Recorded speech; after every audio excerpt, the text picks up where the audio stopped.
నమస్కారం. శ్రీనిలయం కార్యక్రమానికి స్వాగతం.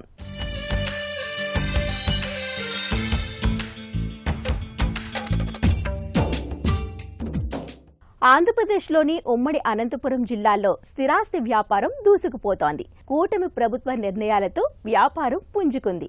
శ్రీ సత్యసాయి జిల్లాలో కియా పరిశ్రమ ఏర్పాటు తర్వాత పెనుకొండ, ధర్మవరం, రాప్తాడు, పుట్టపర్తి నియోజకవర్గాల్లో భూముల ధరలు అమాంతం పెరిగిపోయి ప్రజలకు ఆదాయ మార్గాలు పెరిగాయి. ఈ పరిశ్రమ ఏర్పాటుతో రియల్ ఎస్టేట్ వ్యాపారం పరుగు తీస్తుండగా హోటళ్లు, లాడ్జిలు, సూపర్ మార్కెట్లు ఇలా అనేక మార్గాల్లో వ్యాపారం సాగుతుండగా వీటి ద్వారా వచ్చే ఆదాయంతో ప్రజలు భూములు, స్థిరాస్తులపై పెట్టుబడులు పెడుతున్నారు. మరి అనంతపురం స్థిరాస్తి రంగ విశేషాలు శ్రీనిలయం స్థిరాస్తిలో ప్రత్యేక కథనం.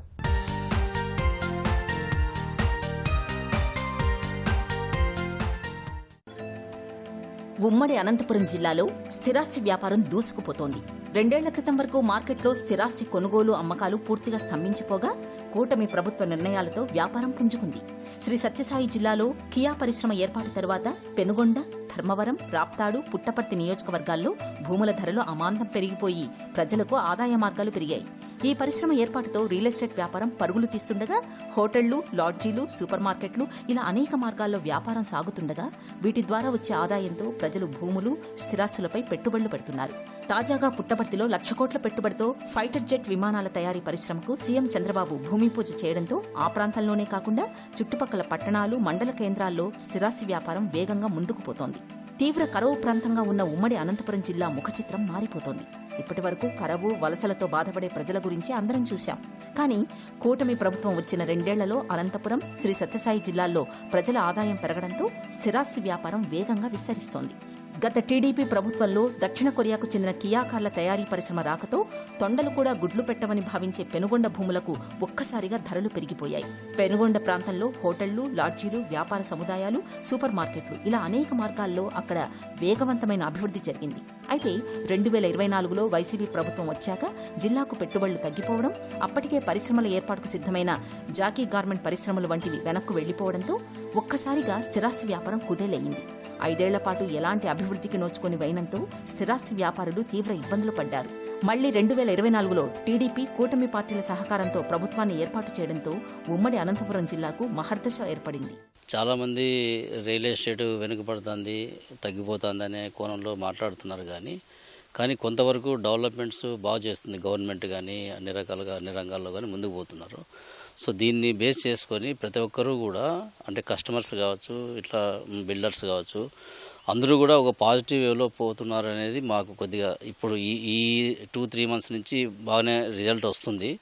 సో ఇప్పుడున్న మనకు అది ఎందువలన జరుగుతుంది అంటే, ఇప్పుడు మనకు ఒక బెంగళూరు టు అనంతపూర్ ఇది టోటల్లీ ఇండస్ట్రియల్ కారిడార్ ఇది సో ఇప్పుడు కియా అక్కడి నుంచి తీసుకుంటే ఓపెన్ సైట్స్ కానీ, అక్కడ ఉన్న ఇండస్ట్రీస్లో కానీ అన్ని రకాలుగా కూడా జనాలు అక్కడ మొగ్గు చూపుతున్నారు, అంటే రియల్ ఎస్టేట్లో ఇన్వెస్ట్మెంట్ చేయాలని ఉద్దేశం. సో అదేవిధంగానే మన అనంతపురం కూడా ఇక్కడ గుత్తి వరకు తీసుకుంటే అన్ని రకాలుగా మనము డెవలప్మెంట్ చేస్తుందనేది మేము కూడా ఎక్స్పెక్ట్ చేస్తాం. మెయిన్ హైవే దాన్ని అంతా బాగా డెవలప్ జరుగుతుందనేది మేము అనుకుంటున్నాము. సో అదే ప్రకారంగా రిజల్ట్ కూడా వస్తుంది. కియా పరిశ్రమ రాకతో పెనుగొండ, ధర్మవరం, రాప్తాడు, పుట్టపర్తి నియోజకవర్గాలు పెద్ద ఎత్తున అభివృద్ధి చెందుతున్నాయి. జిల్లాకు సుదీర్ఘమైన 44వ నెంబర్ జాతీయ రహదారి ఉండడం, బెంగళూరు విమానాశ్రయం నగరం సమీపంలో ఉండడం బాగా కలిసి వచ్చే అంశంగా మారింది. బెంగళూరులో ఇంటి స్థలాలు, విల్లాల ధరలు విపరీతంగా పెరిగిపోవడంతో ప్రజలు కర్ణాటక సరిహద్దు దాటి పక్కనే ఉన్న హిందూపురం నియోజకవర్గంలో పెట్టుబడులకు ఆసక్తి చూపిస్తున్నారు. ఇప్పటికే చిలమత్తూరు, హిందూపురం మండలాల్లో స్థిరాస్తి వ్యాపారం వేగం పుంజుకుంది. పెనుగొండ నియోజకవర్గంలోని గోరంట్లలో కర్ణాటక నుంచి వచ్చి ఆస్తులు కొనుగోలు చేస్తున్నారు. శ్రీ సత్యసాయి జిల్లా అభివృద్ధిలో దూసుకుపోతుండటంతో ఏపీ నుంచే కాకుండా కర్ణాటక, తెలంగాణ ప్రాంతాల నుంచి వస్తున్న పెట్టుబడిదారులు భూములు, ఆస్తులు కొనుగోలు చేస్తున్నారు. బెంగళూరుకు చెందిన స్థిరాస్తి వ్యాపారులు శ్రీ సత్యసాయి జిల్లాలో పెట్టుబడులతో వ్యాపారాన్ని పరుగులు తీయిస్తున్నాయి. కియా కార్ల పరిశ్రమకు విడిభాగాలు అందించే అనుబంధ పరిశ్రమల ఏర్పాటుతో పెనుగొండ చుట్టుపక్కల పరిశ్రమలు విస్తరించాయి. దీంతో అక్కడ పనిచేస్తున్న సుమారు 6,000 మంది సమీప పట్టణాల్లో నివాసాలు ఉండడంతో ఇంటి అద్దెలు, వారు కొనుగోలు చేసే వస్తువుల ద్వారా స్థానిక గ్రామాల్లో ప్రజలకు ఉపాధి ఏర్పడి ఆదాయం పెరిగింది. కియా, దాని అనుబంధ పరిశ్రమల్లో సుమారు 10,000 మందికి పైగా కార్మికులు పనిచేస్తుండటంతో పెనుగొండ నియోజకవర్గం రూపురేఖలే మారిపోయాయి. అక్కడ బెంగళూరు నగరాన్ని తలపించేలా హోటళ్లు, వ్యాపార సముదాయాలు నిర్మాణాలు చేయడంతో 24 గంటలు వ్యాపారం ముమ్మరంగా సాగుతోంది. ఈ పరిణామాలన్నీ స్థిరాస్తి వ్యాపారానికి, వ్యాపారులకు బాగా కలిసి వస్తున్నాయి. ఉమ్మడి అనంతపురం జిల్లాలకు అన్ని కలిసి వచ్చే అంశాలు ఉండడంతో స్థిరాస్తి వ్యాపారం వేగంగా అభివృద్ధి చెందుతోంది. గతంలో కొంత మందకొడిగా సాగిన అపార్ట్మెంట్లు, ఇంటి స్థలాల అమ్మకాలు ప్రస్తుతం వేగంగా నిర్మాణాలవుతూ అమ్మకాలు జరుగుతున్నాయి. రాష్ట్రం వ్యాప్తంగా చూస్తే అనంతపురం జిల్లా చాలా బెటర్గానే ఉంది బిజినెస్. ఎందుకంటే ప్రభుత్వం తీసుకున్నటువంటి నిర్ణయాలు కూడా కొంచెం పాజిటివ్గా ఉన్నాయన్నమాట రియల్ ఎస్టేట్ డెవలప్ కావడానికి. ముఖ్యంగా పుట్టపర్తిలో ఈ మధ్యకాలంలో చంద్రబాబు నాయుడు గారు ఇనాగ్రేషన్ చేయడము, అదేవిధంగా కేంద్ర ప్రభుత్వ సంస్థలు కూడా పాలసముద్రం దగ్గరలో రావడము, కియా యొక్క యాన్సిలరీ యూనిట్స్ కూడా అనంతపురం జిల్లాలోనే రావడము, ఇండియాలోనే పొడవైన జాతీయ రహదారి మనకి ముఖ్యంగా అనంతపురం జిల్లా నుంచి పోతుంది. కన్యాకుమారి నుంచి కాశ్మీర్ వరకు అనేక రకమైనటువంటి యూనివర్సిటీలు కూడా అనంతపురం జిల్లాలో ఉన్నాయి. ముఖ్యంగా ఎంప్లాయీస్ కూడా చాలామంది అనంతపురంలో నివసించడానికి ఇష్టపడుతుంటారు. కాబట్టి రాష్ట్ర వ్యాప్తంగా చూసుకున్నా, అదేవిధంగా గ్లోబల్ కండిషన్స్ని పరిశీలించినా కూడా అనంతపురం జిల్లాలో రియల్ ఎస్టేట్ పరిస్థితి మెరుగ్గానే ఉందని చెప్పి మేము భావిస్తున్నాం. ఒకసారి ప్లాట్ కొన్న తర్వాత ఆ ప్లాట్ డిప్రిషియేషన్ అనేది ఉండదు, అప్రిషియేషనే ఉంటుంది. కాబట్టి ప్లాట్ కానీ, బిల్డింగ్స్లో కానీ, వెంచర్స్లో కానీ ఇన్వెస్ట్ చేస్తే అది లాభదాయకంగా ఉంటుందనే భావనతోనే చాలామంది ముందుకు వస్తున్నారు అన్నమాట అని భావిస్తున్నాము. అనేక రకాలైనటువంటి పరిశ్రమలు వస్తున్నాయి. చాలామందికి ఉపాధి లభిస్తోంది. వివిధ ప్రాంతాల నుంచి, దాదాపు నార్త్ ఇండియా, వెస్ట్ బెంగాల్ నుంచి, బీహార్ నుంచి కూడా చాలామంది ఇక్కడికి వచ్చి వర్క్ చేసుకోవడానికి కూడా ఉపాధి పొందుతున్నారు. అదేవిధంగా అనంతపురం జిల్లాలో కూడా ఒకప్పుడు కరువు ప్రాంతము, ఇక్కడ ఉపాధి లేదు అనే పరిస్థితులు ఉండేవి. కానీ ఈరోజు ఆ పరిస్థితి లేదు. అనంతపురం జిల్లాలో ప్రధానంగా తాగు, సాగునీటి సమస్య పరిష్కారం కావడంతో అక్కడ అభివృద్ధి పరుగులు తీస్తోంది. హంద్రీనీవా కాలువ వెడల్పు చేయడం, 264 చెరువులకు నీరివ్వడంతో గ్రామాల్లో వలసలు ఆగి రైతులు, కూలీలకు చేతి నిండా పని దొరికింది. ఈసారి హంద్రీనీవా కాలువ ద్వారా కృష్ణా జలాలు రికార్డు స్థాయిలో ఉమ్మడి అనంతపురం జిల్లాకి చేరాయి. ఏటా 38 నుంచి 40 టీఎంసీలు మాత్రమే ఉమ్మడి జిల్లాలకు వస్తుండగా కాలువ వెడల్పుతో ఈసారి 50 టీఎంసీల నీరు జిల్లాకు చేరి రికార్డు నమోదయ్యింది. దీంతో పంటల దిగుబడి కూడా బాగా రావడంతో ప్రజలు స్థిరాస్తి కొనుగోలుకు ఆసక్తి చూపిస్తున్నారు. మామూలుగా పంటలు చేతికొచ్చాక రైతు కుటుంబాలు బంగారు నగలు కొనుగోలు చేస్తూ పెట్టుబడి పెట్టడం సాధారణం. కానీ బంగారం ధరకు రెక్కలు రావడం, ఇంట్లో భద్రత లేకపోవడం వంటి కారణాలతో బంగారంపై పెట్టుబడులు బాగా తగ్గాయి. గ్రామీణులు ఎక్కువగా ఇంటి స్థలాలు, భూములు కొనుగోలు చేస్తున్నారు.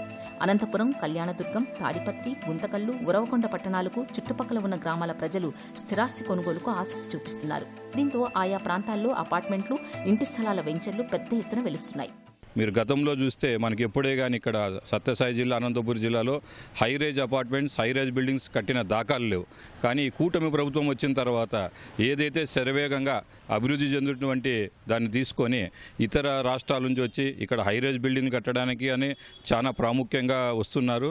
అదేవిధంగా గత ఒక 6 నెలల నుంచి చూసుకుంటే మీకు ఈ రియల్ ఎస్టేట్ రంగం కానీ, ఇండివిజువల్ ఫ్లాట్స్ కానీ, రియల్ ఎస్టేట్ కానీ శరవేగంగా అభివృద్ధి చెందుతున్నాయి. ఈ సత్యసాయి జిల్లాలో ఉన్నటువంటి అభివృద్ధి కార్యక్రమాల వల్ల మడకసిరిలో రీసెంట్గా ఈ సోలార్ గార్మెంట్స్, అదేవిధంగా సత్యసాయి జిల్లాలో పుట్టపర్తి దగ్గర రీసెంట్గా జరిగినటువంటిది కియా పరిశ్రమ, అనంతపూర్, కొన్ని వేలాది మందికి ఉపాధి కల్పిస్తున్నటువంటి ఈ అధికారులు కానీ, మరి దీని వెనుక ప్రేక్షక పాత్ర వహిస్తున్నటువంటి ముఖ్య నేతలకు అందరికీ మేము హృదయపూర్వక ధన్యవాదాలు తెలియజేసుకుంటున్నాం సార్. చిన్న నగరమైన పుట్టపర్తి ఈరోజు చూస్తే ఒక మహానగరంలాగా కనపడుతుంది.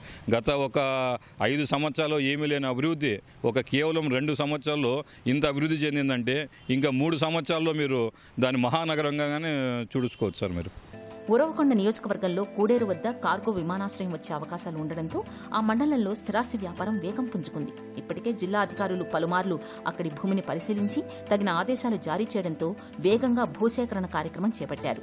ఆ మండలంలో కనీసం 2000 ఎకరాల భూమి సేకరించి కార్గో విమానాశ్రయం ఏర్పాటు చేయాలని కేంద్ర, రాష్ట్ర ప్రభుత్వాల ప్రతిపాదనలో ఉంది.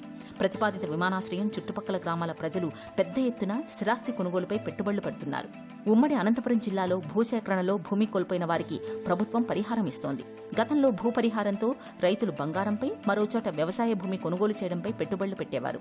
అయితే ప్రస్తుతం భూపరిహారం అందుకున్న రైతులు స్థిరాస్తులపై, ముఖ్యంగా అపార్ట్మెంట్లలో, ఫ్లాట్ల, సమీప పట్టణాలు, అనంతపురం, పుట్టపర్తి నగరాల్లో ఇంటి స్థలాల కొనుగోలుపై పెట్టుబడులు పెడుతున్నారు. దీంతో అటు అనంతపురం, శ్రీ సత్యసాయి జిల్లాలో వచ్చే పరిశ్రమలతో వేగంగా అభివృద్ధికి బాటలు పడుతున్నాయి.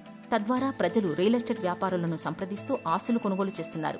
ఉమ్మడి అనంతపురం జిల్లాలకు అన్నీ కలిసి వచ్చే అంశాలు ఉండడంతో స్థిరాస్తి వ్యాపారం వేగంగా అభివృద్ధి చెందుతోంది. గతంలో కొంత మందకొడిగా సాగిన అపార్ట్మెంట్లు, ఇంటి స్థలాల అమ్మకాలు ప్రస్తుతం వేగంగా నిర్మాణాలవుతూ అమ్మకాలు జరుగుతున్నాయి. వేడి పెరిగే కొద్దీ ప్రమాదాలు పెరుగుతున్నాయా? వేసవిలో ఉష్ణోగ్రతలు 40 డిగ్రీల్ని దాటుతుండటంతో ఏసీల వినియోగం అమాంతం పెరిగింది. గంటల తరబడి నిరంతరం పనిచేసే ఏసీలు కొన్నిసార్లు అధిక ఒత్తిడికి గురవుతున్నాయి. ఇప్పుడు 15 నుంచి 20 గంటల పాటు నిరంతరాయంగా పనిచేస్తున్నాయి. దీంతో కంప్రెషర్, వైరింగ్, మోటార్ భాగాలపై తీవ్ర ఒత్తిడి పడుతోంది. సరిగ్గా మెయింటెనెన్స్ చేయకపోతే చిన్న నిర్లక్ష్యమే పెద్ద ప్రమాదంగా మారుతుంది. ఏసీ అంటే కేవలం కూలింగ్ ఇచ్చే యంత్రం మాత్రమే కాదు. విద్యుత్, గ్యాస్, హీట్ ఈ మూడు కలిసి పనిచేసే సిస్టమ్.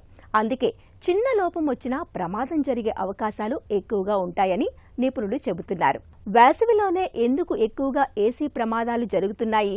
దీనికి కారణం యంత్రాలా, విద్యుత్ లోపాలా, లేక మన నిర్లక్ష్యమా? చూద్దాం. వేసవిలో ఉష్ణోగ్రతలు 40 డిగ్రీల్ని దాటుతూ ఉండటంతో ఏసీల వినియోగం అమాంతం పెరిగింది. గంటల తరబడి నిరంతరంగా పనిచేసే ఏసీలు కొన్నిసార్లు అధిక ఒత్తిడికి గురవుతున్నాయి. సాధారణంగా కొన్ని గంటల వినియోగానికి డిజైన్ చేసిన యంత్రాలు ఇప్పుడు 15 నుంచి 20 గంటల పాటు నిరంతరంగా పనిచేస్తున్నాయి. దీంతో కంప్రెసర్, వైరింగ్, మోటార్ భాగాలపై తీవ్ర ఒత్తిడి పడుతోంది. సరిగ్గా మెయింటెనెన్స్ చేయకపోతే చిన్న నిర్లక్ష్యమే పెద్ద ప్రమాదంగా మారుతోంది. ఏసీ అంటే కేవలం కూలింగ్ ఇచ్చే యంత్రం మాత్రమే కాదు. విద్యుత్, గ్యాస్, హీట్ ఈ మూడూ కలిసి పనిచేసే సిస్టమ్. అందుకే చిన్న లోపం వచ్చినా ప్రమాదం జరిగే అవకాశాలు ఎక్కువగా ఉంటాయని నిపుణులు చెబుతున్నారు. ఏసీ ప్రమాదాల్లో అత్యధికం షార్ట్ సర్క్యూట్ వల్లే జరుగుతున్నాయని అధికారులు చెబుతున్నారు. పాత వైరింగ్, నాసిరకం వైర్లు, ఓవర్లోడ్ కనెక్షన్లు ప్రమాదానికి దారితీస్తున్నాయి. ముఖ్యంగా హై పవర్ ఏసీలకు సరిపడే ఎలక్ట్రికల్ లైన్ లేకపోతే వైర్లు వేడెక్కి మంటలు చెలరేగే ప్రమాదం ఉంటుంది.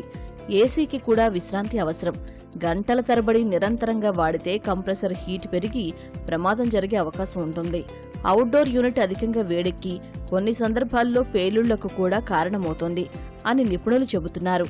ఏసీల్లో ఉపయోగించే రెఫ్రిజరెంట్ గ్యాస్ లీక్ అయినా ప్రమాదం జరుగుతుంది. గ్యాస్ లీకేజీ అనేది కనిపించని ప్రమాదం. ప్రత్యేకంగా ఇన్స్టలేషన్ సమయంలో నాణ్యత లేని పైపులు ఉపయోగిస్తే గ్యాస్ బయటకు రావచ్చు. కొన్ని గ్యాసులు మంటలను మరింత వేగంగా వ్యాపింపజేస్తాయని నిపుణులు హెచ్చరిస్తున్నారు. చాలా మంది ఏసీ కొనుగోలు చేసిన తర్వాత సంవత్సరాల తరబడి సర్వీసింగ్ చేయించరు. దుమ్ము, మురుకు పేరుకుపోవడం వల్ల యంత్రం సరిగా పనిచేయదు. దీంతో విద్యుత్ వినియోగం పెరగడమే కాకుండా మోటారు వేడెక్కి ప్రమాదం జరిగే అవకాశం ఉంటుంది. తక్కువ ఖర్చు కోసం కొందరు నాసిరకం వైర్లు, ప్లగ్స్, స్టెబిలైజర్లు ఉపయోగిస్తున్నారు. ఇవే ప్రమాదాలకు ప్రధాన కారణమవుతున్నాయి. అధిక లోడ్ను తట్టుకోలేక ఒక్కసారిగా మంటలు చెలరేగుతున్నాయి. ఏసీకి ప్రత్యేక పవర్ లైన్ ఏర్పాటు చేయాలి. ఐఎస్ఐ మార్కున్న వైర్లు మాత్రమే వాడాలి. ప్రతి 6 నెలలకు ఒకసారి సర్వీసింగ్ చేయించాలి. రాత్రంతా 16 డిగ్రీల వద్ద కాకుండా 24 లేదా 25 డిగ్రీల వద్ద ఉంచాలి. వోల్టేజ్ మార్పులు ఎక్కువగా ఉంటే స్టెబిలైజర్ వాడాలి. కాలిన వాసన వచ్చిన వెంటనే ఏసీ ఆఫ్ చేయాలి. అనుభవం లేని వారితో రిపేర్లు చేయించకూడదు. సౌకర్యం కోసం వాడే ఏసీ నిర్లక్ష్యం వల్ల ప్రమాదకరంగా మారకూడదు. సమయానికి సర్వీసింగ్, సరైన వైరింగ్, నాణ్యమైన పరికరాలు, వేసవిలో చల్లదనంతో పాటు భద్రతపైన అంతే శ్రద్ధ అవసరం. ఇవే ప్రమాదాలను నివారించే ప్రధాన మార్గాలు అంటున్నారు నిపుణులు. ఫస్ట్ ఇన్స్టాలేషన్ అంటే ఒక స్టాండ్ కొట్టి ఒక ఇండోర్ ఫిట్ చేసి ఒక ఏసీ కనెక్షన్, ఎలక్ట్రికల్ కనెక్షన్ ఇచ్చి పైపింగ్ చేసేస్తే అది కాదు.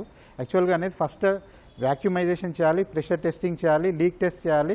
అప్పుడు గ్యాస్ రిలీజ్ చేసి స్టార్ట్ చేస్తే అది ప్రాపర్ ఇన్స్టాలేషన్ అవుతుంది. దాంట్లో 100% మినిమం 10 to 15 ఇయర్స్ వరకు ఏసీ కంప్లైంట్ రాకుండా నడుస్తుంది. అది సిస్టమ్ అనేది కంపల్సరీ మ్యాండేటరీగా చేయాలి. కూలింగ్ రాలేదు అంటే గ్యాస్ ఒకటే అని ప్రాబ్లం కాదు. అందులో సో మెనీ కాంపోనెంట్స్ ఉంటాయి. మనకు కాంపోనెంట్స్ కూడా మెయింటెనెన్స్ చేయకపోవడం వల్ల అవి ఎఫెక్ట్ అయ్యి కూడా మనకు కూలింగ్ అనేది రాకపోవచ్చు. అందులో మనకు చాలా కాంపోనెంట్స్ ఉంటాయి. సో ఒకటే గ్యాస్ పోయింది అనేది అసలు యాక్చువల్గా అది సొల్యూషన్ కాదు, అది కంప్లైంట్ కాదు. అది యాక్చువల్గా ఏంటంటే ప్రాపర్గా చెక్ చేస్తే అందులో వేరే డిఫెక్ట్ అనేది వెళ్తుంది. అది మెయింటెనెన్సే కావచ్చు. మనకు మెయింటెనెన్స్ లేకపోయినా కానీ కూలింగ్ రాదే ఏసీ. జనరల్గా మనకు మెయింటెనెన్స్ లేకపోతే మినిమం 50% కూలింగ్ అనేది తక్కువైపోతుంది. అంటే మనం 24 డిగ్రీస్ పెట్టుకున్నాము, ఒక రూమ్లో 15 మినిట్స్లో 24 డిగ్రీస్ రీచ్ అవ్వాలి.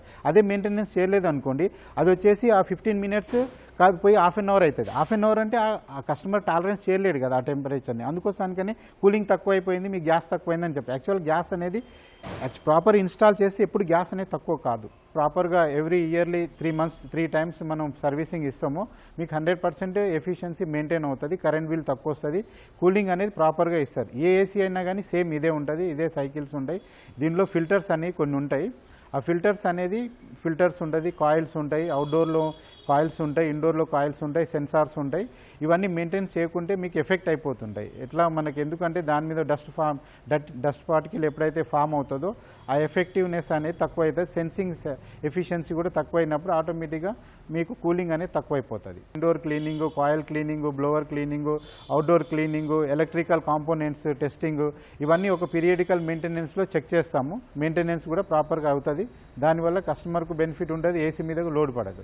ప్రకృతి అంటే మనసుకు ప్రశాంతత, పచ్చదనం అంటే జీవానికి ఊపిరి. కానీ అదే ప్రకృతిని చిన్న కుండీలో అందంగా తీర్చిదిద్దితే, చిన్న మొక్కలో పెద్ద వృక్షం అందాన్ని చూపిస్తే అదే బోన్సాయి కళ. ఇంటి బాల్కనీలో అయినా, ఆఫీస్ టేబుల్ పైన అయినా ఒక చిన్న బోన్సాయి మొక్క ఉంటే చాలు, ఆ ప్రదేశం మొత్తం ప్రత్యేకంగా కనిపిస్తుంది. ప్రస్తుతం నగర జీవనంలో బోన్సాయి మొక్కలకు విపరీతమైన ఆదరణ పెరుగుతోంది. బోన్సాయి అనేది కేవలం మొక్క కాదు, ఒక కళ, ఒక సహనం, ఒక ధ్యానం లాంటిది. సాధారణంగా పెద్ద పెద్ద చెట్లను ప్రత్యేక పద్ధతుల్లో కత్తిరిస్తూ వాటి వేర్లు, కొమ్మలను నియంత్రిస్తూ చిన్న పరిమాణంలో పెంచుతారు. అలా చిన్న ఆకారంలో ఉన్న పెద్ద చెట్టు అందం మాత్రం అలాగే కనిపిస్తుంది. మరి బోన్సాయి మొక్కల విశేషాలపై ప్రత్యేక కథనం శ్రీనిల బాల్కనీలోనూ కొలువు తీరుతున్నాయి. ప్రకృతిని ఇంట్లోకి తెచ్చుకోవాలనుకునేవారు పెరిగిన పట్టణీకరణ, అపార్ట్మెంట్లలో స్థలాభావం కారణంగా బోన్సాయి వైపు మొగ్గు చూపుతున్నారు. మార్కెట్లో వీటి ధరలు చూస్తే ఆశ్చర్యం కలగక మానదు. నాణ్యత, వయసును బట్టి అంగుళం మొక్క కూడా 1000 రూపాయలు ధర పలుకుతోంది. ప్రస్తుతం ఇండోర్ ప్లాంటేషన్ అనేది ఒక స్టేటస్ సింబల్గా మారింది. అపార్ట్మెంట్లలో పెద్ద పెద్ద చెట్లు పెంచే అవకాశం లేకపోవడంతో 100 ఏళ్ల నాటి మర్రి చెట్టును కూడా అడుగున్నర కుండీలో చూపే బోన్సాయి కళకు ఆదరణ పెరిగింది. గృహాలు, కార్పొరేట్ కార్యాలయాల్లో రిసెప్షన్ డెస్కులు, బాల్కనీల అలంకరణకు వీటిని ఉపయోగిస్తున్నారు. బోన్సాయి పెంపకం కేవలం వ్యవసాయం మాత్రమే కాదు, అది ఒక సృజనాత్మక కళ. దీని ఉత్పత్తిలో కీలక దశలు ఉంటాయి. మొక్కల ఎంపిక అనేది కీలక ప్రక్రియ. మర్రి, రావి, జువ్వి వంటి స్థానిక రకాలతో పాటు దేశ విదేశీ రకాలను ఎంచుకుంటారు. మొక్కలకు కావలసిన ఆకృతిని ఇచ్చేందుకు అల్యూమినియం, రాగి తీగలతో కొమ్మలను వైరింగ్ విధానంలో వంచుతారు. వేళ్లు, ఆకులను ఎప్పటికప్పుడు కత్తిరిస్తూ మొక్క పరిమాణం పెరగకుండా ప్రూనింగ్ ప్రక్రియలో నియంత్రిస్తారు. మట్టి మిశ్రమంలోనూ జాగ్రత్తలు తీసుకుంటారు. డ్రైనేజీ బాగుండేలా ఇసుక, కంపోస్ట్, గులకరాళ్లతో ప్రత్యేక మట్టిని ఉపయోగిస్తారు. ఖరీదైన బహుమతులకు బదులుగా ఇప్పుడు చాలా మంది బోన్సాయి మొక్కలను పర్యావరణ హితమైన బహుమతులుగా అందిస్తున్నారు. ఖరీదైన జెడ్, మనీ ట్రీ, ఇలా కొన్ని రకాల బోన్సాయి మొక్కలు ఇంట్లో ఉంటే అదృష్టం కలిసి వస్తుందనే నమ్మకం కూడా వీటి గిరాకీ పెరగడానికి కారణంగా చెబుతున్నారు. గుజరాత్లో నర్మదా డ్యాం వద్ద ప్రముఖ స్వాతంత్ర సమరయోధులు సర్దార్ వల్లభాయ్ పటేల్ విగ్రహం ఏర్పాటు చేసిన ఏక్తా నగర్లో వామన వృక్ష వాటిక ఏర్పాటు చేశారు.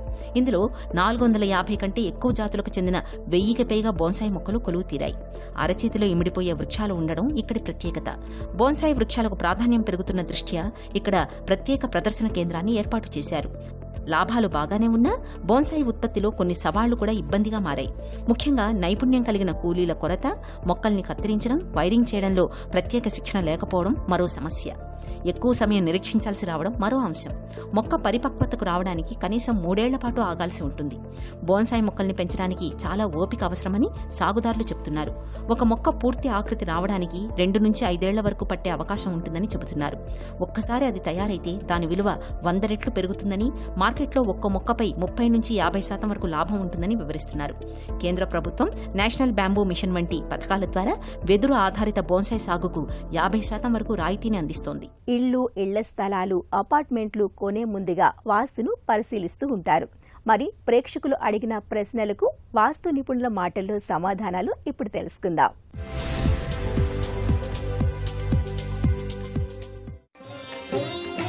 గృహ నిర్మాణంలో నక్షత్ర బలానికి ఉన్న ప్రాముఖ్యత గురించి చెప్పండి. ఇక్కడ నక్షత్ర బలము అనేటువంటిది గృహారంభంలో చూసుకుంటున్నాం శంకుస్థాపనకి. అదేవిధంగా గృహ నిర్మాణం మొత్తం కంప్లీట్ అయిన తర్వాత గృహప్రవేశం ముందు చూసుకుంటున్నాం. కానీ గృహ నిర్మాణము చేసేటప్పుడు వర్గు క్యాలిక్యులేషన్లో చూసుకోవట్లేదు. అదేంటండి వర్గు క్యాలిక్యులేషన్ ఏంటి, ఇదేంటి, అదేంటి అని చాలామందికి ఒక సందేహం ఉంటుంది. ఇక్కడ సహజంగా మనం అంతకుముందే చెప్పాం, ఒక ప్లాటు తీసుకున్నప్పుడు ఈ ప్లాటులో గృహం ఇన్నే ఏనుగు పాదాల లెక్క ఉండాలి అనేటువంటిది మనం అంతకుముందే చెప్పుకున్నాం. ఈ ఇన్ని ఏనుగు పాదాల లెక్కలో ఉన్నప్పుడు ఇంత ఆయంలో మనం స్థలంలో ఇంతలోనే మనం కట్టుకుంటున్నాం. అంటే ఇదంతా మనం ఏం కట్టుకోవట్లేదు. ఇదంతా పిశాచ స్థలం అని, తర్వాత స్టెప్స్ కోసమని అన్నీ కూడా వదిలేస్తున్నాం. కేవలం ఇదే మన ఇల్లు. ఏదైతే ఈ హ్యాచ్డ్ పోర్షన్ ఉంటుందో ఈ హ్యాచ్డ్ పోర్షన్ మాత్రమే మన ఇల్లు. ఇక్కడ నుండి ప్రవేశ ద్వారం పెట్టి 2 వైపులా 2 విండోస్ పెట్టి ఇది ఏదైతే తీసుకున్నామో ఇదే మన ఇల్లు. ఈ ఇల్లు అనేటువంటిది ఎన్ని ఏనుగు పాదాల లెక్క ఉంది, దాన్ని బట్టి మనం ఆయం నిర్ణయిస్తున్నాం. అదేవిధంగా ఆదాయం నిర్ణయిస్తున్నాం. అదేవిధంగా గృహస్థులకి ఆ ఇంట వ్యయం ఎలా ఉంది అనేటువంటిది చూస్తున్నాం. అదేవిధంగా ఇంటి ఆయుష్ ఎంత అనేటువంటిది ఈ వర్గ క్యాలిక్యులేషన్లో చూస్తున్నాం. అదేవిధంగా ఈ నక్షత్రము అనేటువంటిది ఈ యొక్క గృహ నిర్మాణము యజమానికి సరిపోయిందా లేదా అనేటువంటిది కూడా చూసుకోవాలా, లేకపోతే అవసరం లేదా అనేటువంటిది చూసుకోవాలి. అంటే ఉదాహరణకి ఈ మొత్తం ఇల్లు 103 ఏనుగు పాదాలు వచ్చిందనుకోండి. ఈ 103 ఏనుగు పాదాలు అనేటువంటిది కనుక తీసుకున్నామనుకోండి, 103 ఏనుగు పాదాలు మనకి ఆయం సరిపోతుంది. అంటే 103 × 8/9. అంటే ఈ ఆయం లెక్క కాకుండా ఎప్పుడైతే మనం నక్షత్రము అంటున్నాగా, ఈ నక్షత్రము అంటే ఏంటి, ఉన్నటువంటివి 27 అశ్వన్యాది నక్షత్రాలు. ఈ యొక్క క్షేత్రపదము అనేటువంటిది 103 కాకుండా లెటర్సే 105 అనుకున్నాం. 105 ఎప్పుడైతే తీసుకున్నామో 105 ఏనుగు పాదాలు ఇంటూ 8/27 వేసామనుకోండి. ఇది వర్గ క్యాలిక్యులేషన్లో ఉన్నటువంటి వాస్తు ప్రమాణికంగా చెప్పబడినటువంటి ఫార్ములా. ఈ ఫార్ములా ప్రకారం మనం ఎప్పుడైతే ఈ చెవి భాగాహారం చేసినప్పుడు శేషం అనేటువంటిది 3 వచ్చింది అనుకోండి. 3 అంటే ఏంటి, అశ్వని, భరణి, కృత్తిక. కృత్తిక అనేటువంటిది అగ్ని నక్షత్రం. ఈ అగ్ని నక్షత్రము అనేటువంటిది సహజంగా ఈ గృహస్థుడు ఎవరైతే ఉన్నారో వాళ్ళది భరణి నక్షత్రం, జన్మ నక్షత్రం. అశ్వని, భరణి, కృత్తిక. అంటే భరణికి కృత్తిక నక్షత్రం అనేటువంటిది 2వ స్టార్ అయింది, అంటే 2వ తార అయింది. అంటే ఏమవుతుంది, మామూలుగా సంపత్తార అయింది. సంపత్తార అయ్యి మనం ఇది తీసుకోవచ్చు కదా అనేటువంటిది ఒకళ్ళు అంటారు. ఇలా సంపత్తారైనా కూడా అగ్నితార కదండి, అసలు ఈ పదం పనికిరాదు అని చెప్పేసి ఇంకొకళ్ళు అంటారు. ఈ విధంగా నక్షత్ర శుద్ధి అనేటువంటిది ఈ పదంలో అవసరమా లేదా అనేటువంటిది చాలామందికి సందేహం ఉంటుంది. ఇక్కడ గృహారంభంలో ఒక నక్షత్ర బలం, గృహ నిర్మాణం చేసిన తర్వాత నక్షత్ర బలం చూసుకుని ముహూర్తం నిర్ణయిస్తాం. అదేవిధంగా ఇక్కడ ఆయం కట్టేటప్పుడు వర్గ క్యాలిక్యులేషన్ చేసినప్పుడు ఇలా నక్షత్ర బలం చూసుకోవచ్చా లేదా అనేటువంటిది కూడా చాలామందికి సందేహం. ఇక్కడ నక్షత్రము అనేటువంటిది మ్యాండేటరీ కాదు. ఇక్కడ చాలా జాగ్రత్తగా గుర్తుపెట్టుకోవాలి. చాలామంది ఈ నక్షత్రం అనేటువంటిది సరిపోలేదనో, బలం తగ్గిందనో, లేకపోతే తారాబలం లేదనో, ఇవన్నీ కూడా ఈ కేవలం నక్షత్రం సరిపోలేదని ఈ యొక్క ఆయా సాధనని కన్సిడర్ చేయట్లేదు. అలా ఎప్పుడూ చేయకూడదు. ఇప్పుడు 100కి 100 మార్కులు ఎక్కడా రావు, 100కి 90 వచ్చినా కూడా డిస్టింక్షనే. అదేవిధంగా మనం ఏదైతే వర్గ క్యాలిక్యులేషన్లో మిగతా గణాంకాలన్నీ బాగుండి నక్షత్ర బలం లేకపోయినా కూడా మనం ఆ పదాన్ని స్వీకరించవచ్చు అనేటువంటిది వాస్తు శాస్త్రం చెప్తోంది. ఇది చాలా బాగా గుర్తుపెట్టుకోవాలి. ఇదంతా కూడా ఒక సిద్ధాంతి అనేటువంటి వాళ్ళు వాస్తు సిద్ధాంతి చేస్తారు కంపల్సరీగా. అది కూడా మనం చూసుకొని వర్గ క్యాలిక్యులేషన్లో ఈ పద నిర్ణయం అనేటువంటిది చేసుకోవాలి. పద నిర్ణయంలో తారాబలము చూసుకోవాలి. వాస్తవానికి ఒకవేళ సరిపోకపోయినా వేరే పదానికి కనుక మనకి ప్లాట్లో డైమెన్షన్ ఉంటే వేరే పదానికి వెళ్ళచ్చు. ఇంత క్యాలిక్యులేషన్ చేసుకుని మాత్రమే మనం ఈ యొక్క ఇంటి నిర్మాణము, ప్లానింగ్ అనేటువంటిది చేసుకోవాలి. ఇది నేటి శ్రీనిలయం. మరికొన్ని తాజా అంశాలతో వచ్చే వారం మళ్ళీ కలుద్దాం. అంతవరకు సెలవు, నమస్తే.